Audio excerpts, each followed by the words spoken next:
Most of our customers, if they want to call me or text me at 2 o'clock in the morning, I'm probably going to pick up because I sleep horribly.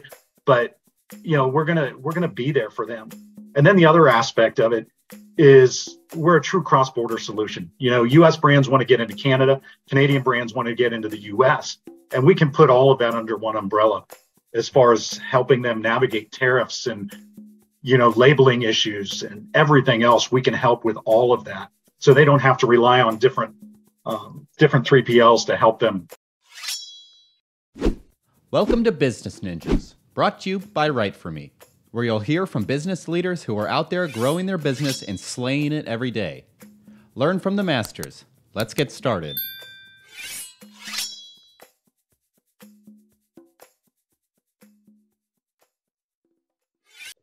Hey everybody, this is Max Piven from WriteForMe, and you're listening to another episode of the Business Ninjas podcast. We meet the experts who are making things happen and scaling their businesses. And today we're talking about GoDirect Solutions with Chris Baum, who is the VP of Sales and Marketing at GoDirect. Chris, thank you so much for being here with us today. I appreciate you having us, Max. It's been cool. It's been cool talking to you over the last week. Absolutely. It's been great getting to know you. And I definitely want to give you the opportunity for the audience to get to know you as well. And you've been in the sales and marketing world for the last 20 years. You've been with GoDirect Solutions, which is in the warehousing and fulfillment space. The company's been around for about 6 years. So I want to dive into the company as well, obviously. But before we jump into GoDirect Solutions, our community itself is built of entrepreneurs, executives, and sales and marketing leaders like yourself. So, you've been in this world for 20 years. And I'd love it if you can kind of give the Business Ninjas community a little bit more information about, yourself, your role, and some of the things that you're also focused on right now. Cool. I've been in the big boy business world for 20, 25 years now, and primarily engaged with startup brands. Kind of creating the awareness, and where a brand might have a great idea, they got a great story, but you need to launch it. And something that every brand goes through, there's got to be a starting point. There's got to be a day one with everything. And then you just kind of figure it out some ways, as you go. When I first started back in the early 2000s, there was none of this. We take our iPhones and do a video, throw it up on YouTube and hope somebody took a look at it.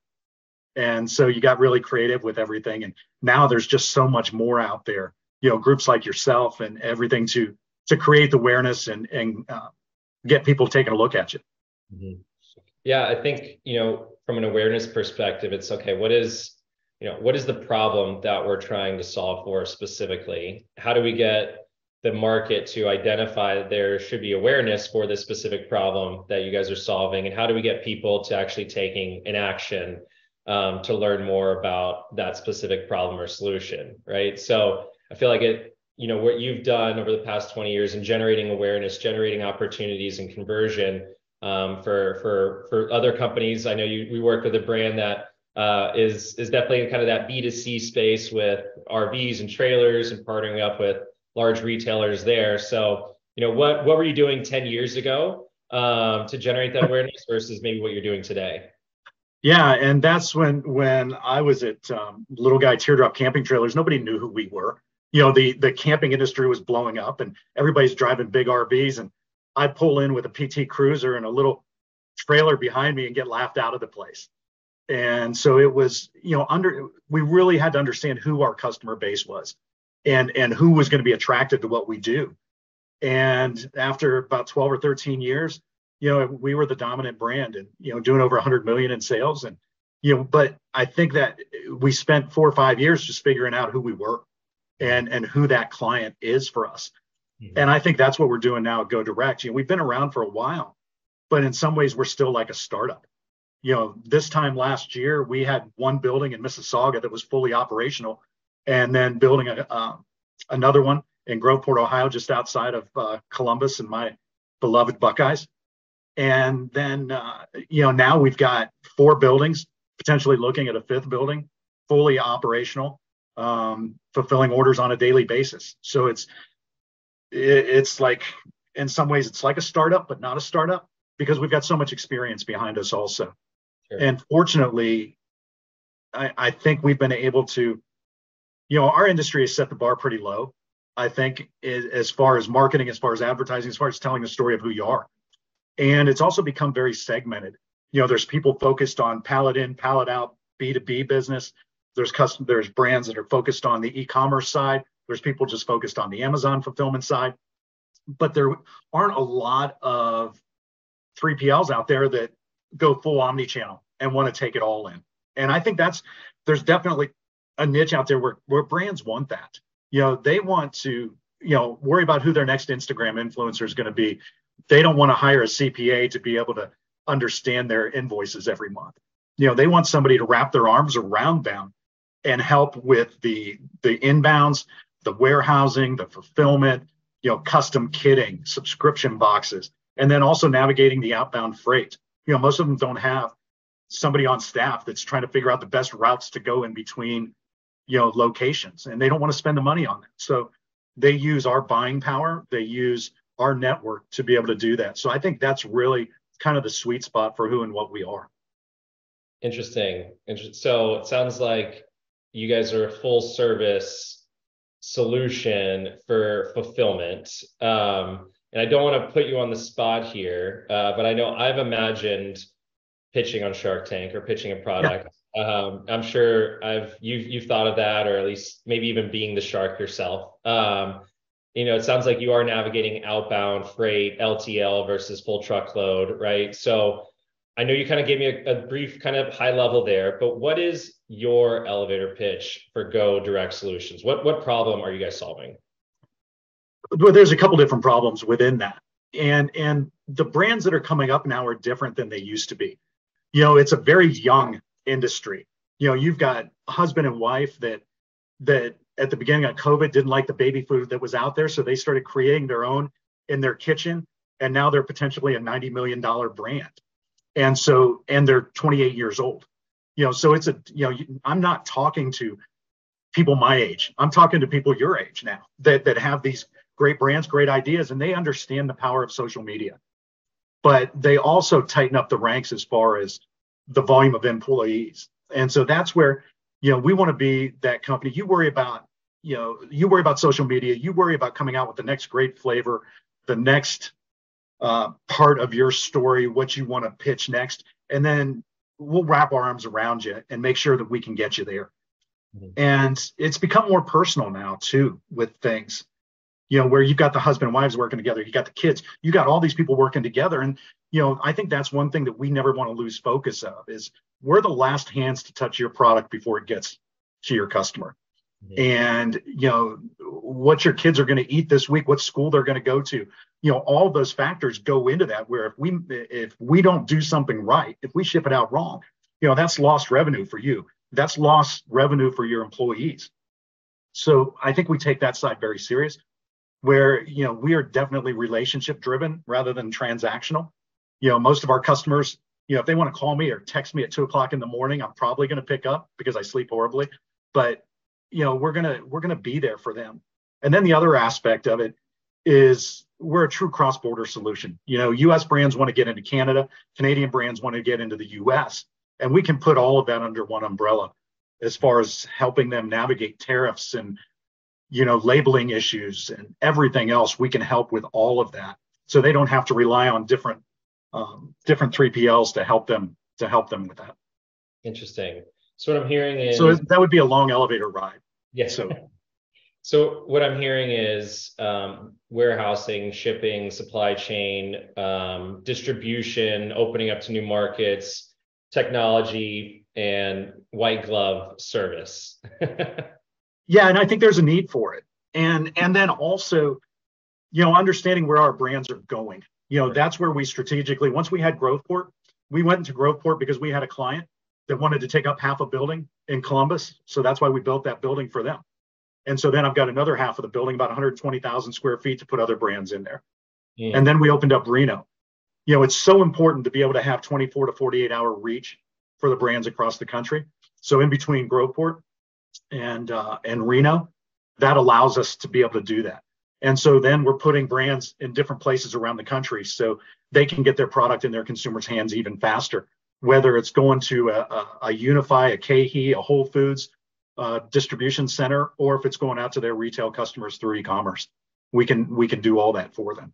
Gotcha. That's helpful. So, I'm hearing a lot of talk thus far about brands, small, medium size, e-commerce, direct to consumer type businesses. Would you say that's your ideal customer or top vertical that you service? And maybe where are your other focuses as well?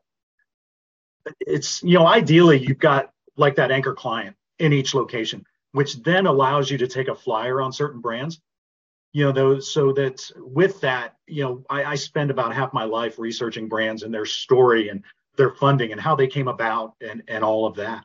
And so we can, like I say, take a flyer on brands where, they might be doing $500,000 in sales this year, but with the right 3PL partner and the right network of locations, and that when they go to their next round of investing, somebody's going to say, hey, do you know what, you're worth throwing 5 to 7 million in, and I can take you somewhere to another place with all of that. And that's where we get really engaged with our brands, where, I've sat in on those meetings with them from an investment standpoint, when they're sitting with a group of potential investors, whether it's Deloitte, whether it's, people that they know, because they want to know that they've got a solid 3PL network that's going to be able to put their product out there where it needs to go.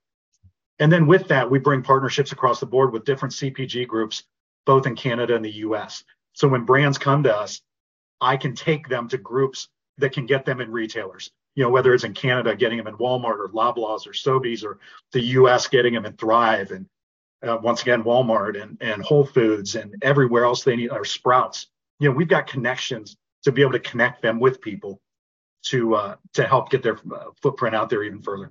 Sure. That's the full service piece of it, in my opinion, is a strategy or a strategic partnership, not only just with you to get their products close to where their buyers are, but also to potentially get them in the big box retailers. Right? That's right. So really interesting to hear kind of like how you take it from start to finish, or take a product or partnership with a company from start to finish. How and when did GoDirect start? Like what's the origin story here? It started just with one location up in Mississauga, and still kind of carving out what that was. We had a handful of brands, we had an anchor client up there. And so then it was, one thing that we've continued to battle is just creating the awareness. We've got a brand new website. I hope nobody spends too much time on our website right now. We've got a new website launch coming that is going to really focus on creating the awareness to who and what we are. Mm-hmm. So I think that's where we still spend a lot of our time. We're just not a Canadian brand. We've got much more than that, but that's still home base for us up there. Gotcha. Well, I'm still kind of curious though, the origin story. Like, did it start with a relationship with, you're the owner of the organization and one of the anchor brands that she partnered up with? Like, I'm just kind of curious. Yeah, we had a handful of smaller brands, but then when you land an anchor brand, then it enables you to really do what you need to do. When you've got somebody taking up half your building, then you can start putting yourself out there. But it also, one thing that made us do was get better, because it was a full service B2B, D2C type of account with a lot of outbounds every month. So it forced us to get better. And I think with that process down in the States, especially down in Groveport with that customer, now all the expertise that we had to put into a brand shipping out tens of thousands of orders every month, now we can take that expertise to smaller brands and without charging them extra, without having to go through the growing pains potentially. And I think that's where we get a lot of also was 3PL stepping away from that and really focusing on something else. And so I think when we developed that expertise up in Mississauga, another big part that allowed us to step out was in the early stages, we put a lot of money, we put a lot of time and effort into the IT side, the integration side. I think our folks up there are as good as it gets from that standpoint, whether it's Shopify, whether it's Walmart, whether it's Amazon.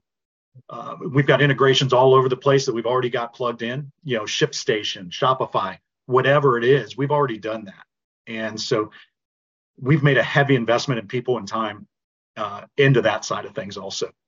So I think when we did that up there, when we made those early gestures, when we made those early decisions to do that, I think it certainly set us up for success going down the road. Yeah, integrations with those top platforms and kind of seeing how that landscape was changing maybe 10 years ago, even 5 years ago. I'm sure that was a big piece of where you guys are from an expertise perspective. And it sounds maybe like that is a core element of your like secret sauce is kind of what I'm hearing. And, allowing you to then start partnering up with some smaller brands outside of the larger organizations you guys are partnered up with. So it sounds like technology, consistency, integrations, other than you guys just being like a warehousing solution it's kind of the makeup of your secret sauce. Like, would you agree, or is there something else that I'm missing? No, I think you're right. And you want to make it, or we want to make it as easy for our customers to do business with us as possible. So it's set up, where orders come in electronically. EDI is such a big part of what we do. You still have the capability if you want to enter orders by email or send over CSV files, we can work with you on that. But it's just becoming easier for customers to send us in orders. But then also from a fulfillment standpoint, we deal with some top Amazon customers where, Amazon has become very stringent where, we're still fulfilling orders up until about 3:00 during the course of the day so that those can still get out that same day. And so that's such a huge component of dealing with Amazon. But then also understanding the expertise of what it takes from a routing guide standpoint. One of the things we've got on the new website is a Sherpa leading customers through the routing guide process, because there are so many parts to that where your customer can get extra fees and penalties and even kicked off different sites if we don't know where a label needs to go, when it needs to show up, how it needs to be palletized, all of that too. So that's another big point of what we do, is understanding the Sherpa side of things. A long uphill journey, right? Where there's certainly steep penalties, kind of like climbing up Mount Everest. If you don't know what you're doing, there's pretty steep penalties to go along with that. Say so, yeah.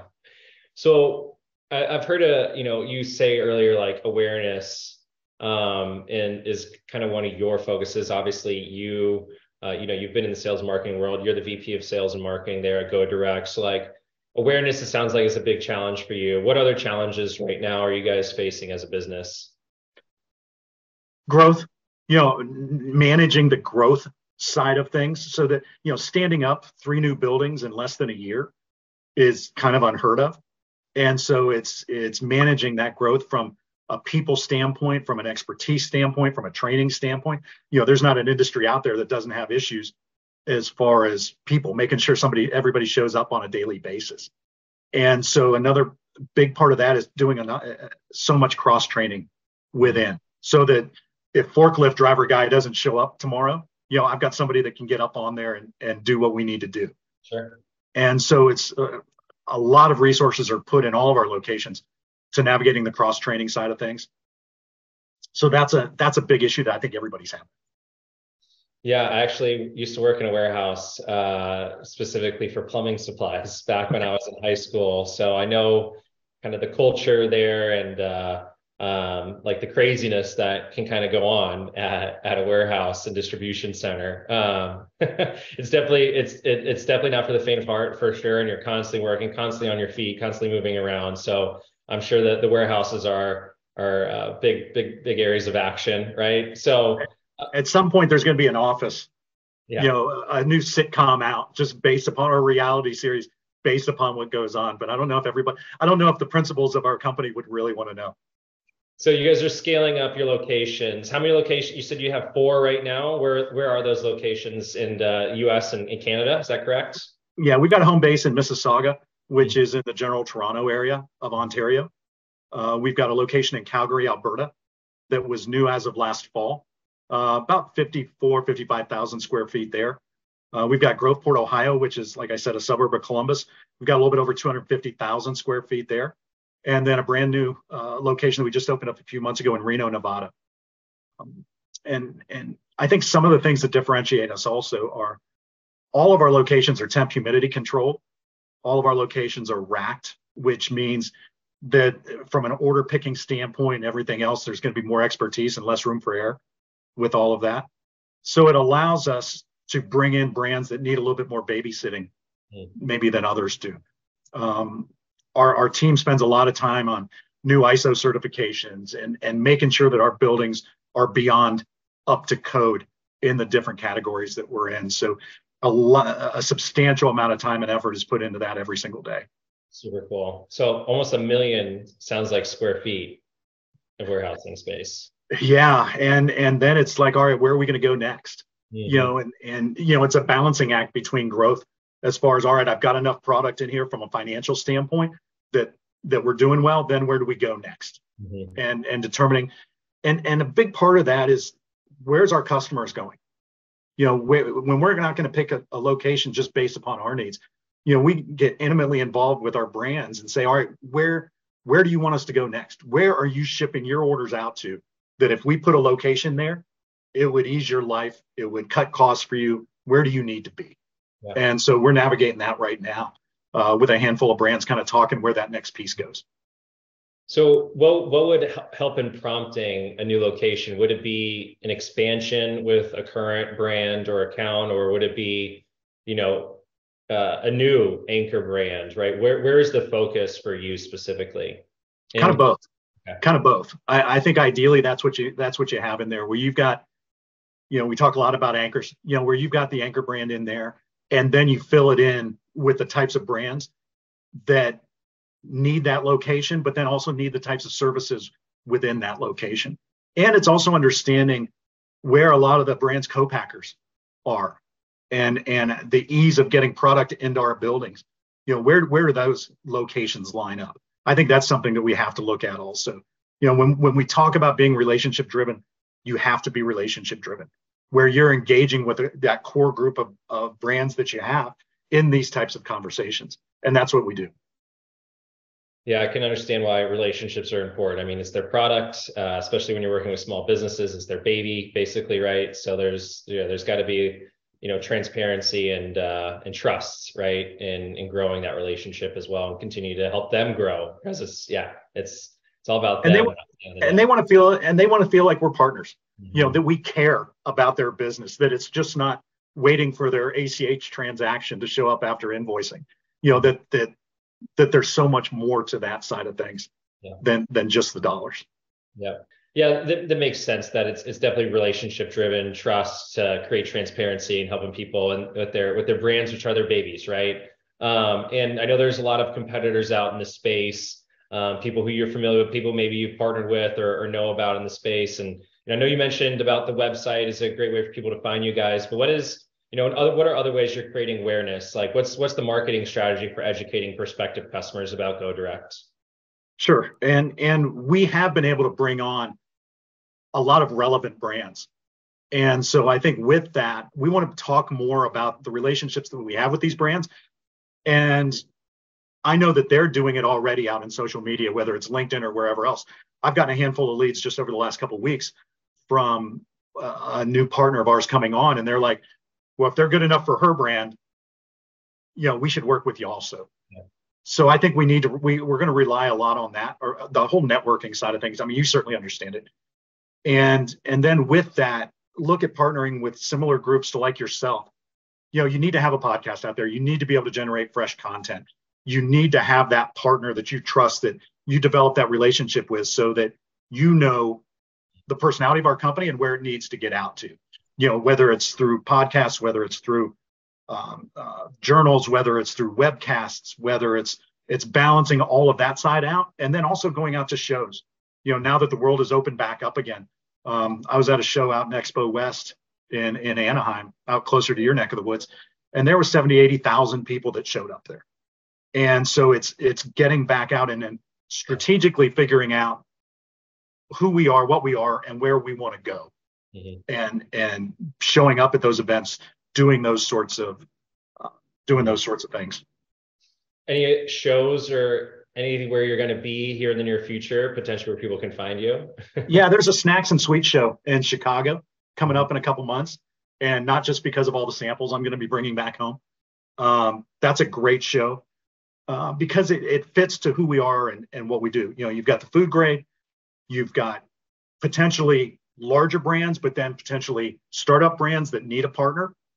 And they're the ones that are aggressively going out to the B2B locations, the subscription boxes, the e-commerce, the custom kitting, all of that kind of stuff that we do. That's where they're going to be.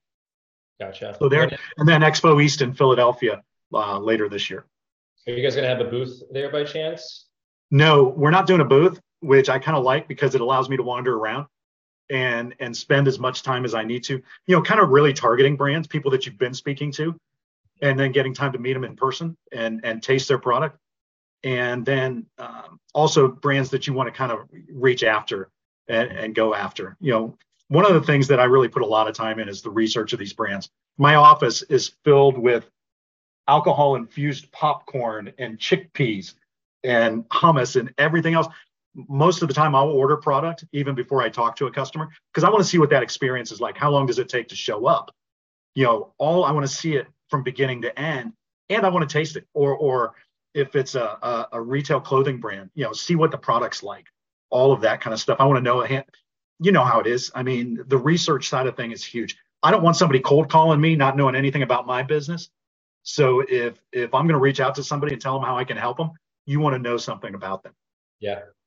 Well, hearing all of that, I can definitely see you would want to be a shark on the Shark Tank versus pitching. We'll see. One day. No, and there's so many different of those groups coming up here now. There's one up in Canada. There's like smaller versions for like new startup groups.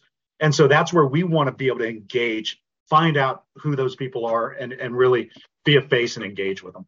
Yeah. I don't want to just be an email. I want to be somebody that they know. Yeah. And that's where somebody like yourself helps me by putting us out there.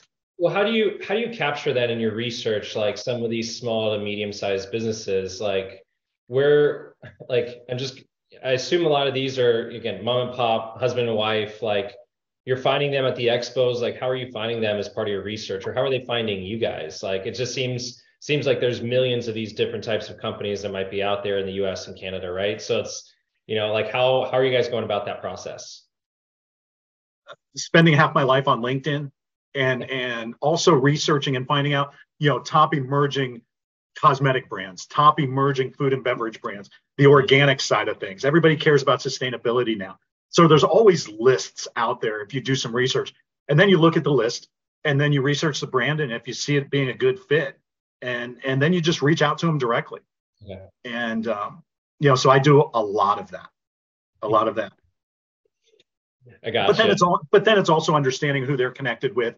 And if you've got similar connections, then you might ask an existing client to reach out and throw a good word in or something like that. The reason why I asked is I feel like it might be tough, right? Some of these companies may not have much of even a web presence, Oh yeah. Right. Or they're not ready to take that next step up to a 3PL. So they're still doing it out of their co-packer. They're doing it out of their garage. They're doing it out of their basement. They're nervous about losing control and making that next investment up because there is a cost to it. And so I think a lot of times it's a control factor to doing that and giving their baby to somebody else to take care of. And so I think that's a part of it also. But there is and unfortunately not everybody responds, no matter how great my pitch is and no matter how great I think we are as a fit, not everybody answers. So yeah. For sure, right? That's just the world we live in. And would you say like even the experience of maybe showcasing one of your warehouses or people you guys have partnered with, or how you've got them into big box retailers, like is that kind of all part of kind of the outreach or message or things that you're trying to do with a customer to kind of Absolutely. Whenever I'm in one of our buildings, I shoot a lot of video and take a lot of pictures and really specifically show them what's relevant to them. Live pictures, live people. It's not photoshopped. It's nothing like that. Actually showing real images within our buildings. And that's certainly something I want to do more of over the next few months also. Cool. So what's something that you want to like celebrate, a year from now? Hey, we're heading into April Q2 of 2024. Is that another site, another 2 locations, a certain number of revenue? What's that kind of thing that maybe you're tracking for the next year? I think really making us a brand of brands that people are reaching out to us. I think that becomes a big thing where I'm not spending as much time searching out brands as people are coming to us and saying, gosh, I see you out there. You've got these partners. You've got this. You've got this. How do we work together? I think that's going to be a big part of it. Obviously, adding a couple more locations geographically is definitely part of our plans. I think next year we'd probably like to have 2 or 3 more locations by the end of next year. Is somewhat of our target. But really being that brand that people reach out to, because we've developed that reputation, and that's what we want. Because if we've developed that kind of reputation, then we're doing the right thing. Care about the little guy, but big enough for the big guy. That would be me. That would be us. Well, people can see you guys in Chicago in a few months. I'll make sure I add the link to that show in the description as well. Expo East in Philly coming up later this year, where you guys will be. Where can people find you or get a hold of you, Chris? At our website, www.GoDirectSolutions.com is where we are available.